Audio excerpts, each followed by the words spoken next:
Muy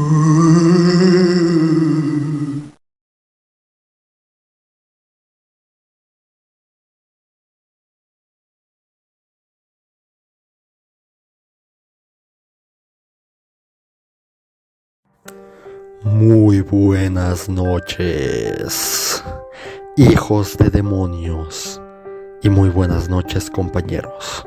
Nos encontramos reunidos una noche más para continuar con nuestro querido libro, nuestro particular libro, Cuentos con fantasmas y demonios de la tradición judía, por parte de Ana María Shua. Hoy fue un día sumamente bueno, un almuerzo exquisito, una sesión en la PC muy buena. Muchas cosas muy buenas pasaron hoy. Así que, qué mejor que terminarlo de una manera interesante, con una buena historia aterradora y demoníaca. Vamos a ello. El golem y la boda prohibida. Todo el barrio judío de Praga estaba de fiesta. Decían las viejas que no se habían visto semejantes preparativos para una boda desde que el rey Salomón se casó con la reina de Saba. Por supuesto, exageraban. Y sin embargo, el mismísimo rabino Low se reía. Sería el encargado de realizar la ceremonia. El rabino Yehuda Low era el creador y amo del golem, el temible hombre de barro que protegía la judería de Praga.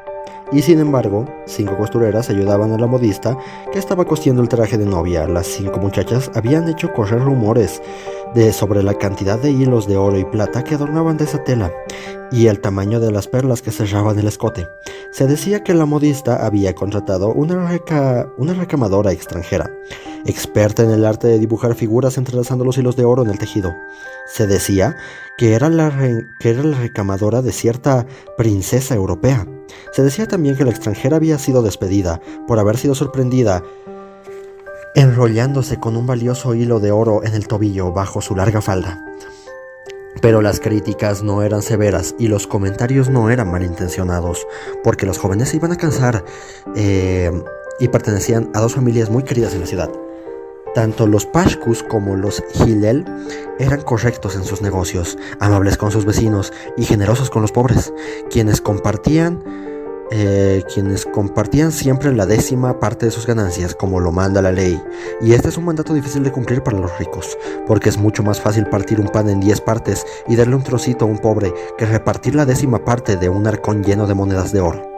La señora Hillel, la mamá de la linda Anya, era una mujer bastante grande y alegre, que había amamantado a muchos hijos. Los 7 hermanos varones de Anya asistirían a la boda. De los 7, 6 se sentían felices, pero Eliezer Hillel, el más rubio, el más delgado, el más querido de los hermanos de Anya, estaba angustiado. La idea de que su hermana iba a dejar su casa y su vida le dolía más de lo debido. Sabía que su pena era injusta y hasta malvada, y trataba de ocultarla. Sin embargo, cuando sus ojos se encontraban con los de la novia, descubría en ella la misma tristeza dolorosa, que Anya disimulaba con risas forzadas, bromas y juegos. Para el matrimonio Pashkus, los padres de Salomón, el casamiento de su único hijo era un acontecimiento todavía más especial. De todos sus hermanos, Salomón era el único que había logrado sobrevivir. Los bebés de la señora Pashkus nacían antes de tiempo, pequeños y enfermizos. La medicina de la época poco podía hacer contra las enfermedades pulmonares de la infancia. Los bebés robustos estaban destinados a la vida, los débiles no, o sea que yo me habría recontra hiper ultra mega muerto. La señora Pashkus envidiaba a las mujeres de los barrios pobres que lograban llenar sus casuchas de hijos hambrientos, y envidiaban a la señora Hillel, que se embarazaba y paría tanto como ella, diablos, pero que nunca estaba sola.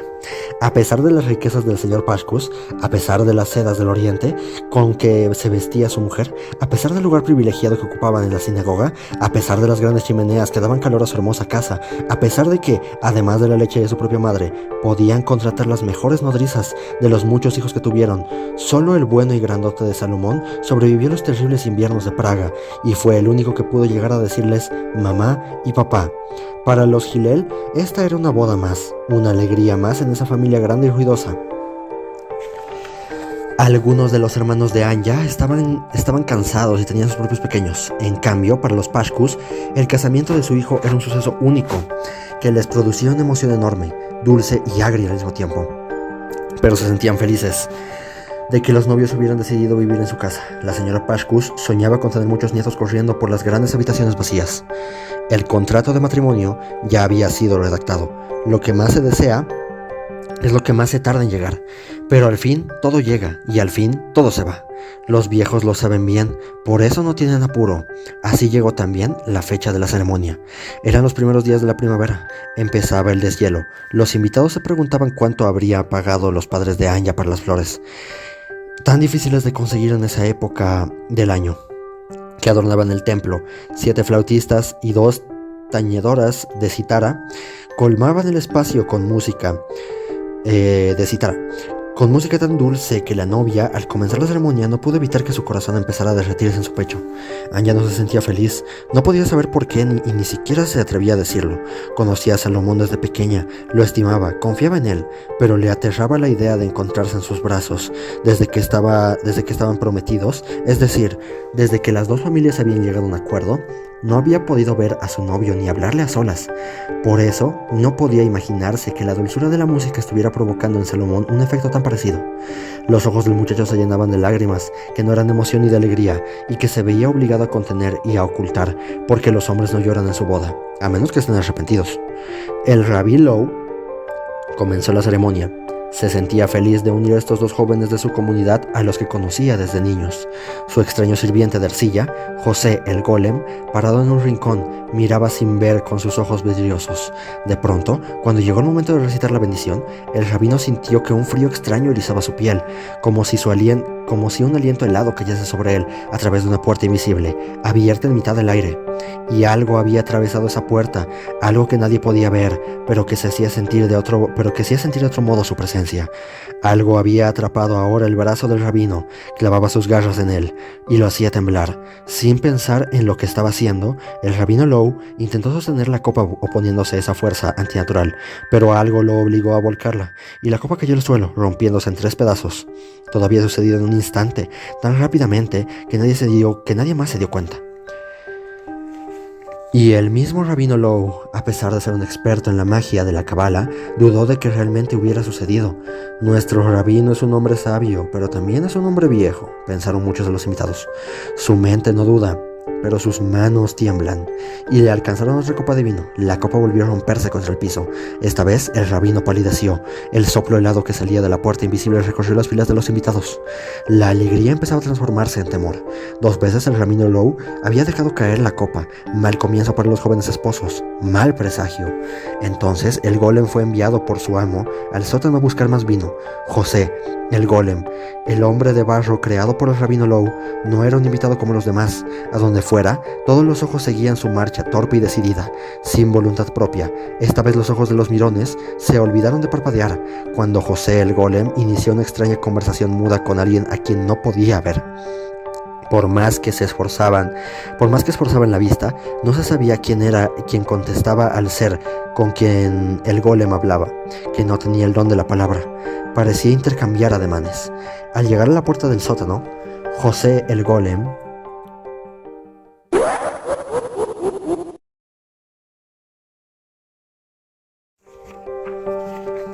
se detuvo de pronto, y sin escuchar las voces que lo apresuraban a traer el vino, dio media vuelta y se dirigió hacia el cuarto de estudios de su amo.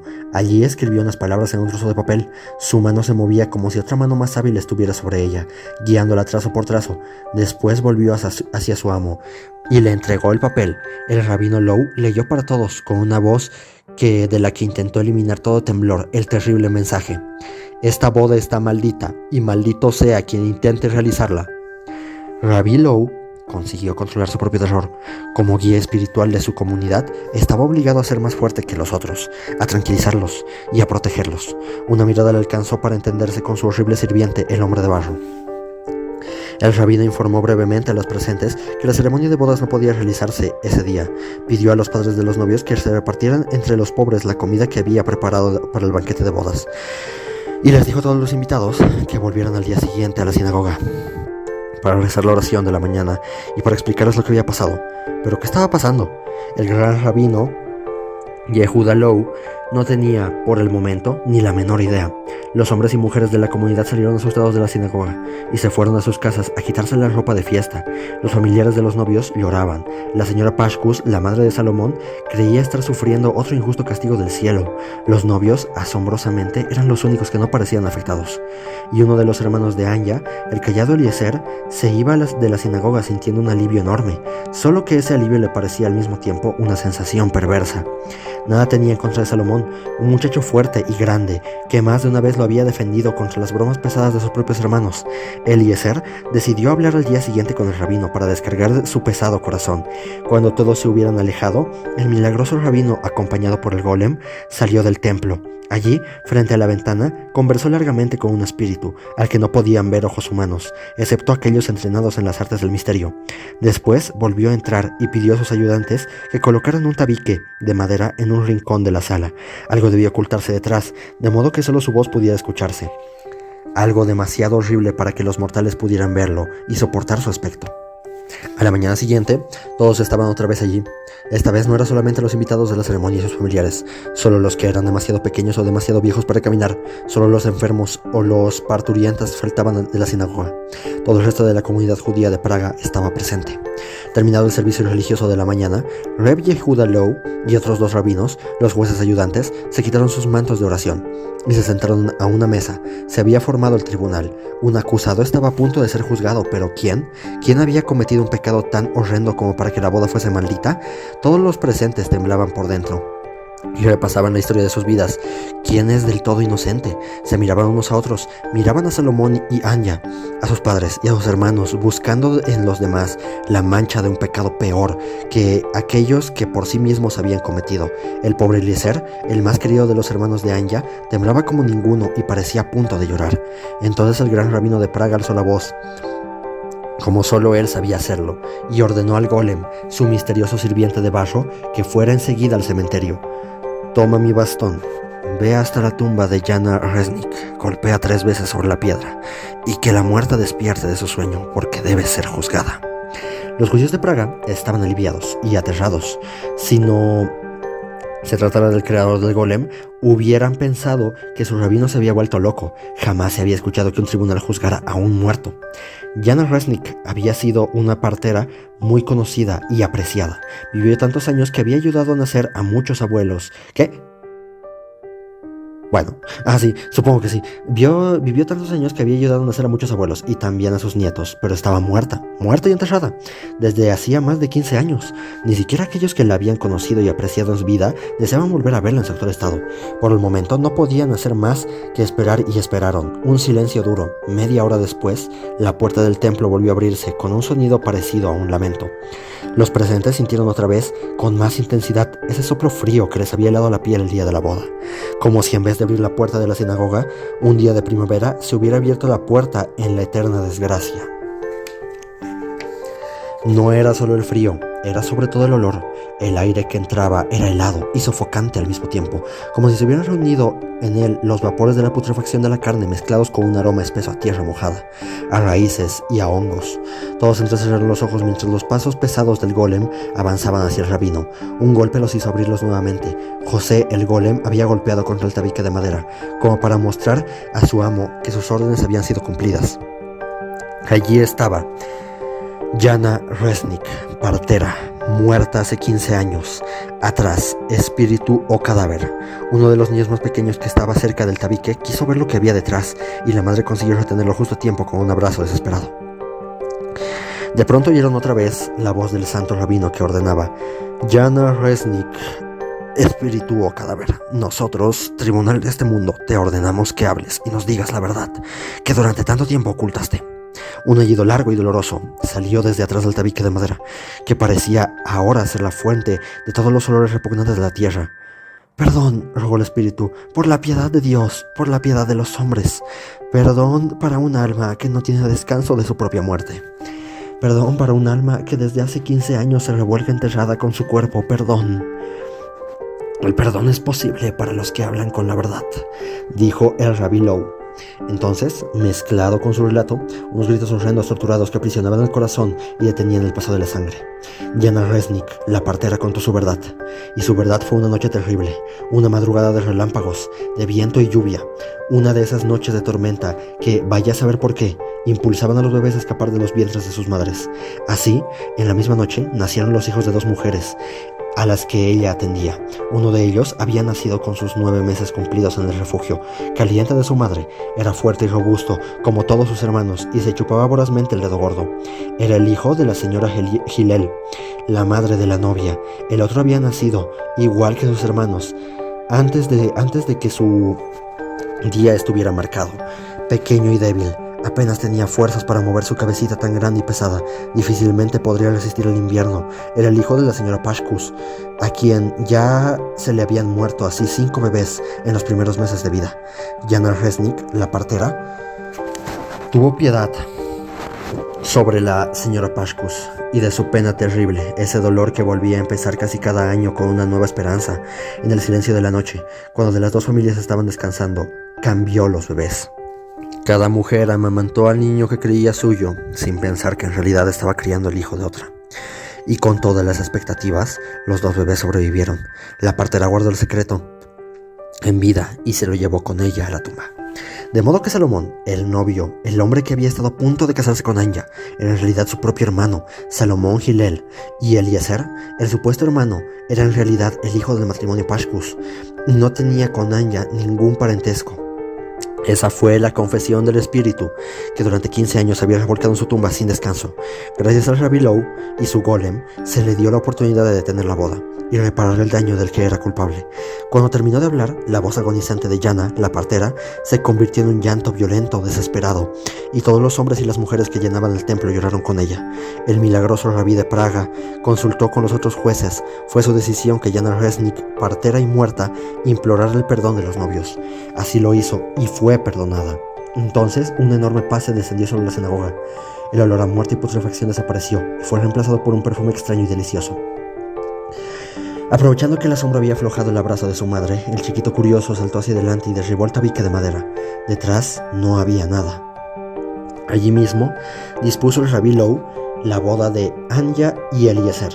La señora Pashkus descubrió feliz que ahora tenía 2 hijos, su Salomón, el que había criado con sus pechos y con su corazón, y Eliezer, el hijo de su sangre. Fuera como fuera, sus nietos, los hijos de Anya, correrían por las grandes habitaciones de su casa.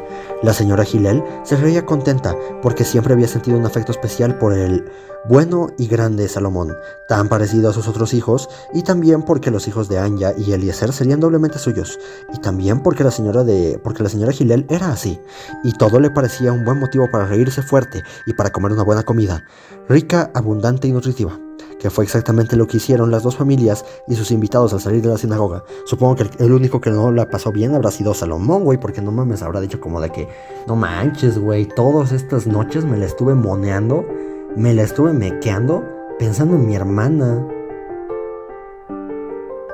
Diablos, ahora que lo pensé, pero ahora que lo acabo de decir suena mucho peor. Bueno, pasemos a la microhistoria. Sobre el golem. El rabino Yehuda Leou de Praga es un personaje histórico. Existió realmente, según lo confirman muchos documentos de la época, y fue muy importante para su comunidad. Gracias a su inteligencia y a su sabiduría, llegó a ganarse el respeto del rey Rodolfo de Bohemia y consiguió que se emitiera un decreto prohibiendo acusar a los judíos del crimen pascual. En ese entonces, muchos creían que los judíos usaban sangre de niño cristiano para amasar el pan sin levadura, matzah, que se come en Pesaj, para recordar la precipitada huida de los judíos de Egipto en Pesaj, la Pascua judía. Nunca faltaba alguien dispuesto a dejar el cadáver de un niño en las calles del gueto para después acusar a los judíos de haberlo matado. La acusación del crimen pascual no recaía sobre el supuesto asesino judío, sino sobre toda la comunidad, autorizando así terribles masacres. Pero aunque sabemos que el rabino Low existió de verdad en Praga en el siglo XVI, lamentablemente no podemos estar tan seguros de que haya existido el golem. Según la leyenda, el golem fue un muñeco de barro al que el rabino Low logró dar vida mediante sus artes mágicas tomadas de la cábala. El hombre de barro se convirtió en el servidor del rabino y el protector de toda la judería de Praga. Era enorme y tenía un aspecto temible. Durante la Pascua patrullaba disfrazando las calles del gueto para asegurarse de que no entrara ningún extraño llevando un bulto sospechoso. Si era necesario, su amo podía volverlo invisible. Gracias a su intervención, más de una vez se salvó a los judíos de ser masacrados por los furiosos habitantes de Praga. El golem no tenía inteligencia ni voluntad propia. El rabino Low podía darle vida y quitarse la voluntad, usando el nombre secreto de Dios. Tampoco tenía el don de la palabra, porque algo creado por el hombre nunca podría estar a la altura de la creación divina. En cambio, por su extraño origen, el hombre de barro podía ver y oír a los espíritus errantes y tenía relación con las fuerzas del más allá. Su nombre fue José, según algunos, porque se implantó en el alma de Yosef Sida, mitad hombre y mitad demonio, un personaje del Talmud. Los vecinos de Praga lo llamaban con muy poco respeto, el golem Josecito o también Tonto Josele. Hubo muchas leyendas anteriores a esta, en las que un golem se rebelaba contra su amo y volvía amenazador.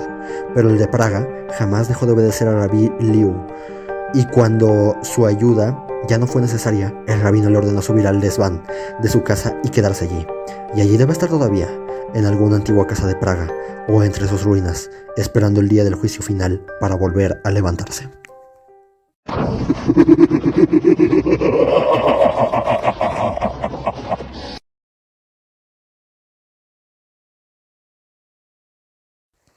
De acuerdo. Hora de la reflexión. Hora de la reflexión. Reflexión. Ok. La reflexión de hoy la quiero basar en la indignación. Ok. A ver. No sé muy bien cómo hacerlo. Pero a ver. Yo me acuerdo que cuando yo era chico y veía cosas que me parecían inmorales o incorrectas, me daba mucho asco. Y llegaba a puntos tan grandes que, por ejemplo, si había en una película había un chiste muy subido de tono, normalmente de índole sexual, yo me iba. O sea, si era como de que, no voy a ver esta mierda, güey. Si era como de que no lo puedo, no lo voy a ver.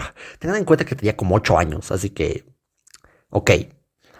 Y sí, de hecho creo que desde mis 5 años yo ya sabía cómo se hacían los nenes realmente. No me acuerdo cómo lo descubrí, pero lo descubrí en algún momento. El punto es que cuando fui creciendo, ese estigma se me quedó por mucho tiempo. Y siempre era muy criticón. Con las vidas de los demás. Si había alguna situación, si era como de que muy mal, no, muy mal, eso no se hace.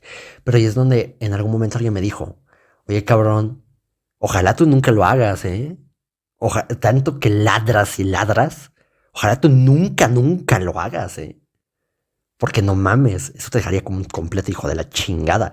Y es cierto. En cierto punto de mi vida, ¿qué es lo que pasa? Yo que tanto criticaba a las personas, más que nada en el ámbito sexual, cuando fui creciendo y a partir de cierta etapa de mi vida, todo fue un despelote total en ese tema para mí. Fue una locura absoluta. Y me parece que es lo más... Y de hecho, gracias a ello, obtuve muchos castigos en mi vida. Muchos problemas. Hubo un punto en el que llegué tan bajo que llegué muy bajo, ¿ok? Dejémoslo así. Llegué muy bajo. No se preocupen, no hice una MAU. No hice un MAU, por suerte. No se preocupen. No fue algo así, pero fueron otro tipo de cosas. Y también eran muy desagradables. Entonces sí, me sentía muy mal. Y obviamente cuando salí de ello, sí fue como de que, ¿y ahora con qué cara vas a criticar a los demás, güey? ¿Con qué cara te vas a atrever a criticar a los demás? A partir de ahí, sí fue también aguantar vara un poco, porque ya me veían más. De hecho, muchos de mis compitas sí me decían, güey, has cambiado un chingo, cabrón, ¿qué te pasó? O sea, no era malo, pero sí era como de que, no sé, güey, antes eras, no diría que culero, pero pues siempre tenías cómo responder, güey. Pero ahorita si alguien te dice así como, estás bien pinche pendejo, tú sí eres como, sí, güey. O sea, sí es como, la neta, sí. O sea, ¿qué pasó? Y obviamente yo nunca les dije, ¿no? Y bueno, ustedes saben simplemente que ocurrió algo, no saben qué. Pero bueno, el punto es que... El punto es que antes de criticar a alguien, piensa realmente dos cosas. ¿Has hecho lo que hizo esa persona? La persona la que vas a criticar. Segundo, ¿te ves capaz de hacerlo? ¿O crees que podrías llegar a hacerlo?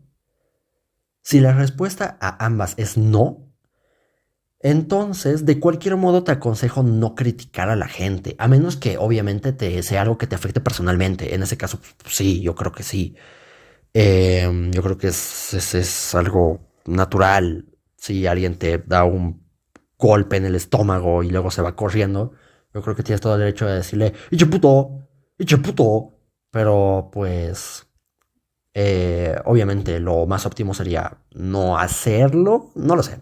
El punto es que te hagas esas preguntas. Te hagas esas preguntas antes de criticar a la gente. Y si la respuesta a alguna de las dos es sí, simplemente trata, si de verdad te desagrada, si de verdad te desagrada lo que hizo tal persona, entonces trata de que esa respuesta sea no. Sea no. Y ahí pues ya lo que tú quieras, ¿no? De cualquier modo, creo que lo más importante de todo esto es simplemente tratar de no meterse en la vida de los demás. Si no te metes en la vida de los demás, la gente no se va a meter en la tuya. No sé cuántos ejemplos tengo de eso, la verdad, pero creo que los ejemplos más obvios, creo que todos podemos pensar en algún influencer, youtuber, lo que sea, como tú quieras decirle, eh, que nunca se ha metido con nadie y que se la pasa súper bien en la vida. Pues ahí está. No te metes con nadie, nadie se mete contigo. Vives feliz, vives en paz. Así que eso, simplemente trata de no criticar a la gente, a menos que sea algo que te afecte a ti personalmente. Y mantente al margen, mantente tranquilo, vive tu vida, vive y deja a los demás morir. Claro, obviamente, no te pido que no tengas criterio. Si algo te parece malo, pues dilo. Pero hay una diferencia entre decir lo que está mal y criticar a una persona. Creo que todos podemos saber cuál es. Pero bueno, ese es el consejo de esta noche. Uno bastante corto, pero creo que es bastante directo. Y a veces es mejor así, ¿no? Un consejo corto y directo en lugar de un consejo muy largo, divagando, que al final no llegue a un punto muy claro. Entonces eso. Espero que descanse muy bien. Muchas gracias por escuchar y muy, muy buenas noches.